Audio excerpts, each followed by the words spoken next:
जनसुराज वालों आए पूर्णिया और वही घुसा पिटा रिकॉर्ड। भले अपने को कहें हम नेता नहीं हैं, परंतु वोट के लिए ही तो आए हैं, क्योंकि गंगा जी के किनारे बैठने से उकता गए हैं। चलिए बताते हैं पूरी खबर, बने रहिए। नमस्कार मित्रों, मैं रवि और आप देख रहे हैं बोल्ड बिहार न्यूज यानी बीबी न्यूज। और मैं आपको एक बात बता दूं, ये जनसुराज वाले जो हैं उनके संस्थापक नीतीश कुमार, अरे नीतीश कुमार नहीं, ये है प्रशांत किशोर। भले कल नीतीश कुमार बन सकते हैं, हो सकता है, प्रयास तो उनका भी वही है, परंतु अभी फिलहाल नीतीश कुमार का ही बुराई करते हैं। इनका काम और कुछ नहीं है, इनका काम दो ही है, नीतीश कुमार और राजद की बुराई करना। अब इन दोनों के बुराई में क्या है? फायदा तो इन्हीं का है ना, इनका भी नहीं है, किसी और का भी, पीछे वाला भी फायदा है, पीछे वाले का भी फायदा है।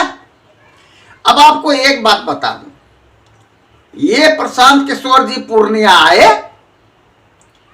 और उन्होंने कार्यक्रम कहां किया? सांसद पप्पू सिंह के घर पर। ये जब भी आते हैं तो सांसद पप्पू सिंह के घर पर ही इनका कार्यक्रम होता है। तो क्या सांसद पप्पू सिंह और जनसुराज के बीच कोई आपसी तालमेल है? ये बहुत बड़ा सवाल है। ऐसे पीछे से बात आ रही है कि वाकई में जनसुराज के असली करता धरता पीछे से पूर्व सांसद पप्पू सिंह ही है। खैर जो भी हो, पीछे की बात से हम लोगों को क्या लेना देना, हमें तो जो आगे दिख रहा है उस पर चर्चा करते हैं। और चर्चा से पहले इनका प्रवचन सुनाते हैं जो नीतीश, अरे ओ बार बार नीतीश कुमार नहीं भाई, प्रशांत किशोर ने क्या कहा, पहले आप सुन लीजिए। ये कितनी दुखदाई स्थिति है कि यहाँ पर अगर किसी सिपाही की, टीचर की भी भर्ती होती है तो उसके स्वास्थ्य की जांच होती है। अगर मेडिकल फिटनेस ना हो तो आप सिपाही भी नहीं बन सकते। 13 करोड़ लोगों का भविष्य, आपका और आपके बच्चों का भविष्य एक ऐसे व्यक्ति के हाथ में आज है जिसके मानसिक स्थिति के, जिसके मानसिक स्वास्थ्य को लेकर हर तरह का स्पेकुलेशन चल रहा है। और ऐसा नहीं है कि ये आपको, हमको पता है तो नरेंद्र मोदी और अमित शाह जी को इसकी जानकारी नहीं है।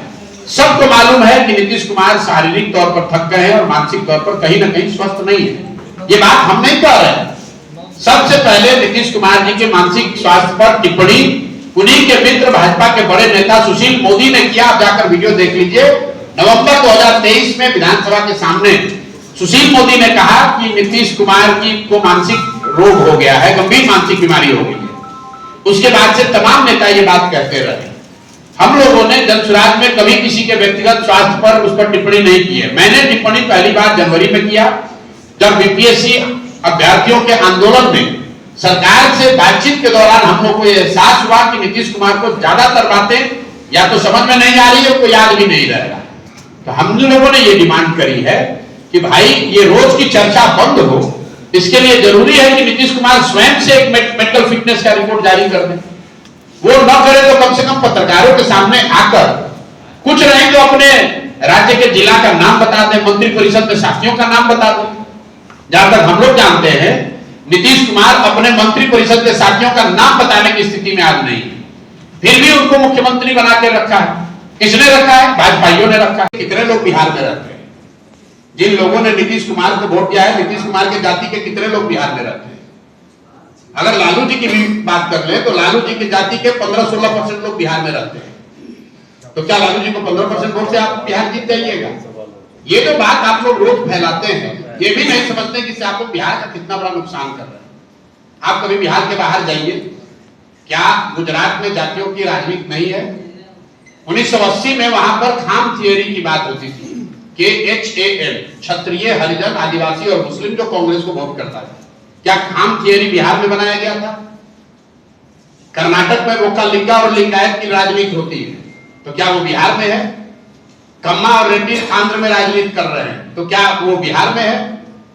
ये कहां से आप लोगों ने दिमाग में बैठा लिया है कि खाली बिहार में जाति की राजनीति होती है? जाति जो, एक मिनट रुकिए, जाति जो है वो समाज की एक सच्चाई है। समाज का जो भी हिस्सा है, अगर समाज में जाति है तो राजनीति में भी उसका कुछ प्रभाव होगा।